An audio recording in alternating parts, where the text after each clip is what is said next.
I've seen it a lot with entrepreneurs. I'm also guilty of this. I have tended to give too much grace to the point of failing as a leader for top producers, especially when they're salespeople and they're bringing them revenue. Right. And as logical as it sounds to say, well, just treat everyone on your team equally, and as much as we might desire that, I think the fear in my head sometimes is if I get too intense with this person or I turn up the screws too much and hold them accountable, they may get so frustrated and they quit, and we can't afford that right now as a business. Right. Yeah. Yeah. I think that a lot of times what we do as leaders is in our heads, we make the problem between us and them. And I don't know what the percentage is, and maybe it's a factor of, the kind of leadership job I have now. But I find probably 80% of the time, 90% of the time with me, the problem isn't actually me and the other person. The problem is the person and how they're interacting with their teammates or somebody else. And that in itself is actually a really, really important distinction, because you can get those wires crossed in your head and make the conversation way harder than it needs to be. Because if it's not actually a conflict between you and that person, but you put yourself in those shoes, you've instantly made it more complicated and hard than it needs to be. So one of the things that I use when I have these conversations with folks, I use a kind of a simple metaphor. And in the context of whatever conversation we're having, the third coaching conversation or the first contact on a topic, I'll use a consistent metaphor. And the thing that I'll say to somebody is like, let me just make sure that you're clear on what my role in this conversation is. Like, the problem here is not between you and me. The problem is between you and your team, for example, right? And I want you to understand that my responsibility in this situation is to sit on your side of the table. My job is to be the advocate and the coach for you to resolve this problem that you're having with your team. And I would like nothing more than to spend my entire time on your side of the table. But if we bump into a situation where you stop taking my feedback, or you're not really engaged in this process, this process of resolving the problem, I might have to consider standing, and if I do end up standing, then I'm going to have to become the neutral party in this situation, which makes this harder on you than it needs to be. And unfortunately, if as the neutral party, this isn't headed in the right direction, I may end up needing to sit down on the other end of the table. And I think both you and I know what that means, and I don't think either of us want that, right? And one of the things I really like about that metaphor during a hard conversation is the fact that it creates clear boundaries and expectations without actually being threatening, right? You can say to somebody, I'm here to be your coach, but if you don't participate, the end of that story is I'm on the other side of the table, and we both know how this ends. That scenario ends.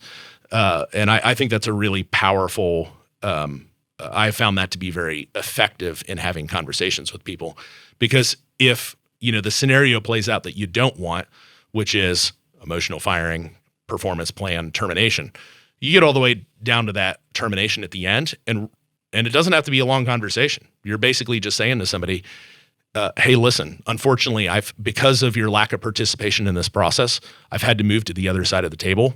And unfortunately, today's going to be your last day. It's not like you do this process right, and termination does not have to be like a terrible thing, because you've already set up at that point. But I really like it because everybody, in a difficult conversation, it's just human nature that the worst case scenario instantly floods your mind of, I'm about to get fired. Yeah. And when you can say, hey, that's not what's happening here today. Today, I'm your coach. And I believe in you, and I believe that I can help coach you back toward being in a healthy spot. That's kind of what that metaphor is about, right? Right. Well, yeah. Before I ever get into a metaphor with somebody, first thing, when a calendar invite pops up on that person's calendar, and they're like, oh no, hopefully they don't think, oh no, but they might, like you said, they get flooded with that. If they don't meet with you regularly. Yeah, if they don't meet with you regularly, and it's like, oh, I got a calendar invite from Brendan, it might, cause some nerves. When that person walks into my office, I don't talk about the weather. I don't ask them about their pets. I don't mess around. I need to make sure that I'm trying to impact what their state is when they walk in the room, right? Because if their state's all messed up, they're not going to hear a word of what you're saying. So when they walk in the room right off the bat, there's two things I address with people. I help them understand, like, hey, this is going to be a mildly uncomfortable conversation.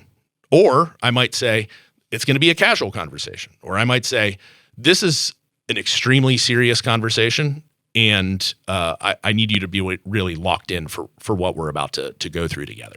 You know, how you handle that first 10 seconds of a conversation is going to set the tone for everything, you know? And then the next thing right after that that's really, I think, pretty important is you got to address the elephant in the room, which is, but don't worry, no one is going to lose their job today. Or if that's not true, listen, you need to understand that your job is potentially on the line based on how this conversation goes. You know, you gotta really, kind of like calibrate the intensity. You're calibrating the intensity of the situation, and you're letting people know straight off the bat, like this is either, this might be tough, but there's not going to be like a really scary ending, or you really need to stay engaged in this conversation because it might be an ending that nobody enjoys. I'm curious about how the idea of being on their side of the table, you know, it makes sense if there's a conflict between them and another team member, or, you know, the rest of the team just feels like they're always a downer or whatever the case may be. If it's something more like them coming in on time. Right. And in their mind, they go, well, I think your rules for me having to be here at 8:30 are a little bit legalistic, and I don't see the problem in me coming in 10 minutes late. How do you keep them from putting you on the other side of the table where it's about, you've got stupid rules about being on time?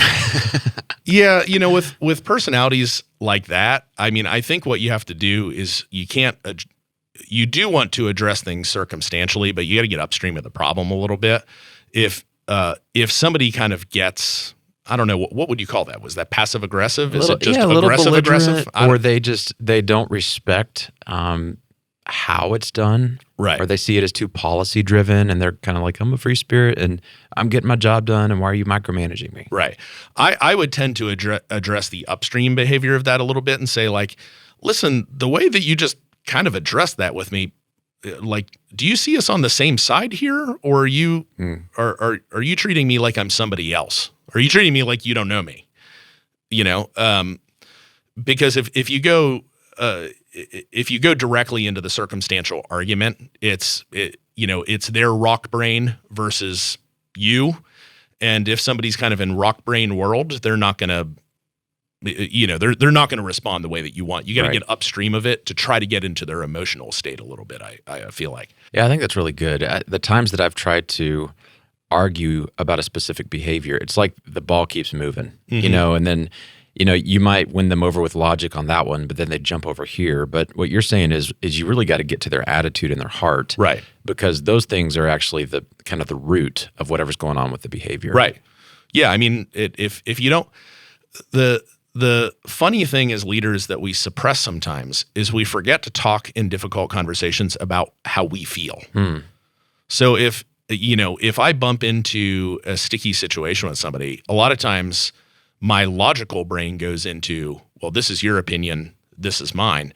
But I got to stop for a second and just ask, like, how did that person just make me feel? And if the answer is, they kind of offended me a little bit, or they hurt my feelings, or man, the way they just communicated was really confusing.